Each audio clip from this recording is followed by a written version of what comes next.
Mistakes to avoid when resolving family conflicts. Navigating spousal disputes. From misunderstandings to greater love. Hello everyone. Welcome to our knowledge sharing segment dedicated to fostering family happiness. Today, we're diving into a topic that I believe every couple encounters at some point: conflicts and disagreements in married life. It's no secret that conflicts are inevitable in any relationship, even with the partner we love most. What matters is how we face and handle these conflicts. Effective communication can strengthen relationships, fostering intimacy, trust, and support. Conversely, poor communication can weaken bonds, creating tension, doubt, and sometimes even contempt. So, what mistakes do we commonly make when conflicts arise? And how can we break free from the cycle of blame to build a truly harmonious home? In today's discussion, we'll identify common communication errors during conflicts, explore relationship patterns under family stress, and discover constructive ways to resolve disagreements, ultimately bringing couples closer after misunderstandings.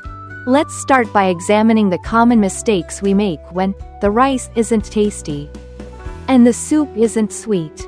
Recognizing these is the first step toward change. Common mistakes when words fly back and forth. Some habits may seem harmless but can ignite endless arguments. Let's see if we're falling into these traps. Avoiding conflict, a ticking time bomb. Many believe silence is golden, thinking it's better to avoid confrontation. So, when something bothers us, instead of calmly and respectfully addressing it with our partner, we stay silent. This silence builds until it explodes into harsh, hurtful words. Avoiding conflict may seem less stressful in the short term, but it often leads to deeper resentment and bigger conflicts later. Instead, we should choose to address conflicts. Assertive communication can ensure your voice is heard while respecting your partner.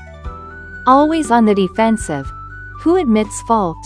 Have you or your partner ever been in porcupine mode, ready to deflect blame whenever an issue arises? Instead of addressing complaints objectively and listening openly, we deny any wrongdoing and avoid acknowledging our role in the problem. Refusing responsibility may ease tension temporarily but creates long-term issues. Your partner feels unheard, and unresolved conflicts continue to simmer. Overgeneralizing and digging up the past. When upset, some of us exaggerate issues with blanket statements like, "You always," or "You never." For example, "You're always late," or "You never do what I want." Pause and ask if this is truly accurate. Also, avoid bringing up past conflicts, as this derails the discussion and adds negativity. This hinders resolving the current issue and escalates tension. My way or the highway. Only one truth exists. Believing there's only one right perspective, yours, and one wrong, theirs, is a mistake to avoid. Don't demand your partner see things exactly as you do or attack them personally for differing views. Instead, seek compromise or agree to disagree, accepting differences. Remember, there's rarely an absolute right or wrong. Both perspectives can have valid points. The reluctant prophet. Mind-reading mishaps. A common error is assuming we know our partner's thoughts or feelings without asking. We misinterpret their actions with negative assumptions. For instance, a wife might think her husband's tardiness picking up the kids shows he doesn't care about punctuality. Or a husband might assume his wife's exhaustion and refusal to be intimate is passive-aggressive sulking. This mind-reading breeds unnecessary misunderstandings. Each person has their own perspective, and listening to understand the root of their actions is key to reducing missteps and building a stronger bond. Talking more than listening. My words good, yours bad? During an argument, do you interrupt your partner, focusing only on your point while neglecting to truly hear theirs? If so, you'll never grasp their perspective, and they'll lose interest in hearing you. Never underestimate the power of active listening and empathy. This skill is vital and worth cultivating. Pointing fingers. Finding someone to blame. When conflicts erupt, some handle it by criticizing and blaming the other. Admitting any personal weakness feels like losing face, so they avoid it at all costs, even shaming their partner for wronging them. Instead, view conflicts as opportunities to analyze the situation objectively, assess both parties' needs, and find positive solutions. Arguing to win, or to lose each other? Have you ever entered a discussion determined to win at all costs? Focusing on victory risks breaking the relationship. The goal should be mutual understanding, reaching agreements that respect both sides' needs. If you're set on proving your partner wrong, dismissing their feelings, and defending your stance at all costs, you're off track. Negative labeling. From actions to character. A common bad habit is turning a partner's negative actions into character flaws. For example, a stray sock might lead a wife to label her husband sloppy and lazy. Or when a wife wants to discuss a relationship issue, the husband labels her overly emotional or too demanding. Such labels create negative perceptions for both. Respect your partner even when you dislike their actions. Refusing to discuss issues or listen when they raise concerns shows disrespect and fuels underlying conflicts. These mistakes, especially blaming, if repeated, can lead to negative relationship patterns in the family. So, what are these patterns, and how can we recognize and escape them? The blame cycle and relationship patterns when family life gets rocky. Now, let's dive deeper into blame in marriage and common reaction patterns during family turmoil. This will help us understand the dynamics behind arguments. A familiar picture. Blame and demands for change. Many of us have experienced or witnessed couples blaming each other, each wanting the other to change to fit their expectations. This can leave both feeling exhausted and stuck. Divorce or separation often surfaces as a quick fix. Divorce isn't simple, but it's not impossible either. In such cases, a marriage counselor's help may be needed. But that's a longer story, tied to whether both spouses still believe in their marriage and are willing to seek help. For now, let's explore this dynamic. 4 familiar dances during family tension. Psychologist Murray Bowen described 4 main relationship patterns during family conflict, under the concept of nuclear family emotional process. Let's see if you recognize yourself or your family in these. 1. Marital conflict. When family tension rises, both partners project their anxiety onto each other, focusing on the other's wrongs and trying to control them. 2. Dysfunction in one spouse. One partner pressures the other to live a certain way, causing such intense stress that the pressured spouse may surrender control to the other.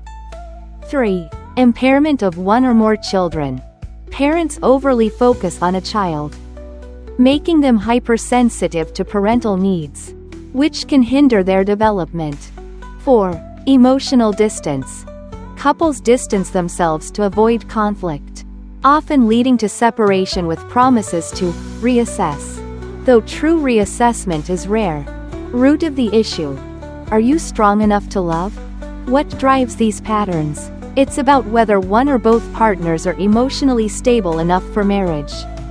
People may fall in love, but this is often superficial, based on admiration for traits like attractiveness or capability. The real, complex, imperfect person often hasn't surfaced yet. Ask yourself, if the qualities I admire in my partner vanished, would I still love them? Love is a decision, not just a feeling or a transaction.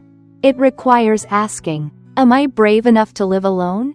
Interestingly, being able to live independently, making your own decisions and taking responsibility for your life, means you're ready to live with someone else without demanding they carry your burdens or being overly responsible for theirs. Beware of vows like, I'll take care of you forever, or, I can't live without you. These may sound romantic, but consider, is it romantic to bear full responsibility for your spouse's life? Is it exciting to be constantly undervalued unless you follow your spouse's wishes? Or to face divorce threats during conflicts? Most would say no. You choose to share your life, not sign a contract to be someone's servant. Don't use "not loving enough" as an excuse or blame your circumstances. It all stems from your own decisions. How to untangle the knot. A journey for both. A story shared by expert Go Min Ui illustrates this well. A woman realized her anxiety and difficulty trusting in a happy marriage stemmed from her parents' unhappy love story. She often interfered in her husband's work. Reflecting Bowen's second pattern, dysfunction in one spouse. After addressing this, she felt better, but recently, her husband, stressed from work, became irritable at home, blaming her and projecting his anxiety onto their marriage, Bowen's first pattern.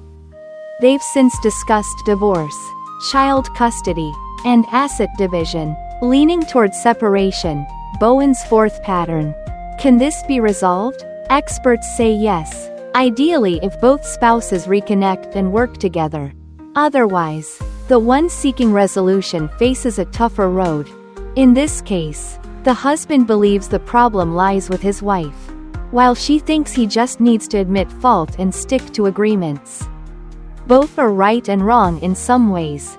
It's hard for the husband to say, "I was wrong, I'm sorry," possibly due to cultural beliefs that a wife should always support her husband. Avoiding admitting fault, the wife insists on a sincere apology to move forward. This stalemate risks ending the marriage. Renowned therapist John Gottman identifies 4 conflict response styles. And the husband's defensiveness only stops when he acknowledges his role and acts to change. But the wife must stop pressuring him, as pushing harder fuels his resistance. Marriage requires both partners to act and strive together. We've explored common communication mistakes during conflicts, negative relationship patterns, and the importance of mutual effort. The key is that both spouses must change and unite to solve issues. Otherwise, one faces greater challenges in healing the relationship. Resolving conflict isn't about determining who's right or wrong but finding ways for both to feel respected and loved. Facing issues, changing, and compromising are the keys to deeper connection after conflicts. Don't shy away from confrontation or change. And always remember, understanding, respect, and effort from both sides are the golden keys to keeping the spark alive in marriage. Thank you for listening. Wishing you peace and happiness in your little family.